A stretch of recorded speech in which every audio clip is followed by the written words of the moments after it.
Hi guys, welcome to Classic Rock and Country Music Facts and Trivia. Appreciate you being here. Please subscribe if you don't mind. Thank you very much. Today's video is a part 2, or a sequel per se, to yesterday's video on final interviews of top name country music stars. Let's just get started. We'll start with Conway Twitty. While some millennials might only know Conway Twitty from extended Family Guy gags, he was astonishingly successful with 55 #1 singles, the most of any country artist to that point, and record sales of more than 50 million. So it's unsurprising that in his final interview, Be a Country Rebel, given in '93, the year he died, he was looking forward to more hits and more sales, all thanks to his relationship with the fans. When a country singer reaches a point, if he ever does, where a fan trusts him, deal with those feelings and emotions, sometimes they let him stay around for a long time, maybe 35, 36 years, maybe longer, Twitty said. Considering what was to come, some of his words are eerie in hindsight. Twitty said poignantly, there's a natural order of things. The natural order is for things that have been around a long time to go away, and for the new things to live on and grow and to take place of that. He also talked about his slowly advancing age, saying, age is a state of mind anyway. There's nothing wrong with aging a little bit. There's something wrong with getting old, and I don't intend to do that. Gentleman Jim Reeves.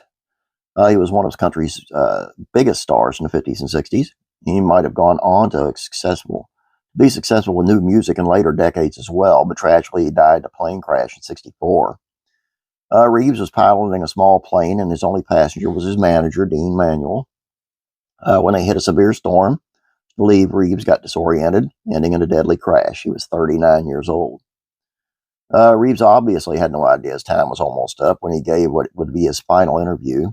Country star found himself in a little bit of controversy, so a reporter from Country Song Roundup called him to get his side of the story, as recorded in Jim Reeves' Untold Story by Larry Jordan. Apparently, a miscommunication on a USO tour had led to rumors that Reeves and other musicians refused to play a concert at one of the bases in Germany.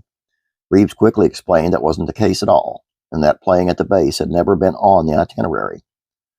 Turning to other topics, the interviewer asked Reeves how Reeves felt about the up-and-coming band out of Britain. He says, well, I have nothing against the Beatles. They have something or they wouldn't be popular.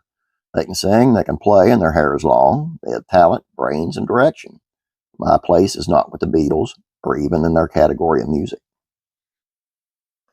The Possum, George Jones, for such a major star, his final interview was surprisingly intimate. A reporter from Country Weekly came with Jones to an event at his grandchild's school in 2013, where he took questions from teenagers who were unknowingly the final people to interview the country legend. Jones covered topics as wide-ranging as his sobriety, aging, and the car crash that almost killed him in '99. The most relevant information for the students is probably when Jones spoke up about his history with music. He explained how he'd found a love for it as a child. I'd take my guitar and hide it in the woods and cover it with leaves, and before I'd make it to the schoolhouse, I'd go back and get my guitar and sit by one of the trees and pick. The sort of music he loved then was still his favorite, even if the style had moved on. These kids nowadays, they're likely liking this half-pop rock stuff. I don't blame them.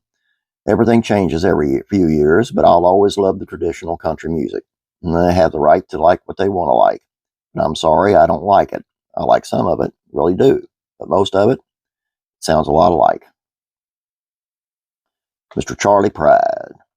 Being one of the few successful black country music stars in the '60s would be enough of an achievement for Charlie Pride, but his life was full of them. From being a self-taught musician to serving in the military to being so good at baseball, he almost ended up doing that as a career instead. Once he did choose music, he racked up hit singles, record sales, and Grammy Awards. 2020, Pride received his due for his incredible career for the Country Music Awards when they gave him a Lifetime Achievement Award. Backstage, he took some questions from reporters in what would be his final interview. Pride spoke about how the musician Chet Atkins saw his potential early on. I learned so much from him. I had only been in the studio about 3 times in my whole life when I met Atkins, he said. Charlie, these songs we're recording right now, you're going to be able to play them in 50 years, and they'll love them just as much as now. I said 50 years? As for which of his many, many songs was his favorite, I'll tell you, this is the truth. The one I'm singing in a moment, he said. Keith Whitley, a new country movement in the 80s, had a rising star in Keith Whitley. He was very successful for almost 2 decades before his death in '89. A 33-year-old never got the chance to get as big as he could have been. His cause of death was alcohol poisoning, which made the topics he covered in his final interview, which would be published in '96, even more heartbreaking. Told Country Music International journalist Alan Cackett about the dangers of finding success in a group as young as Whitley did. I was just 15 years old, and I was being treated like a star.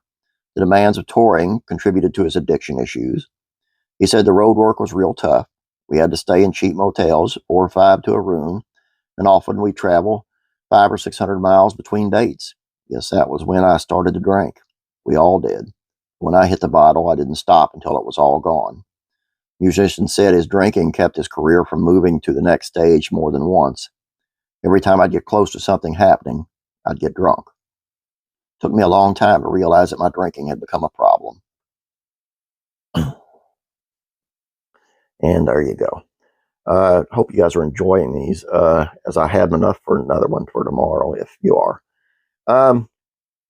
Please don't forget to subscribe, if you would. I'm so glad you're all hanging out here and enjoying this, and making comments below.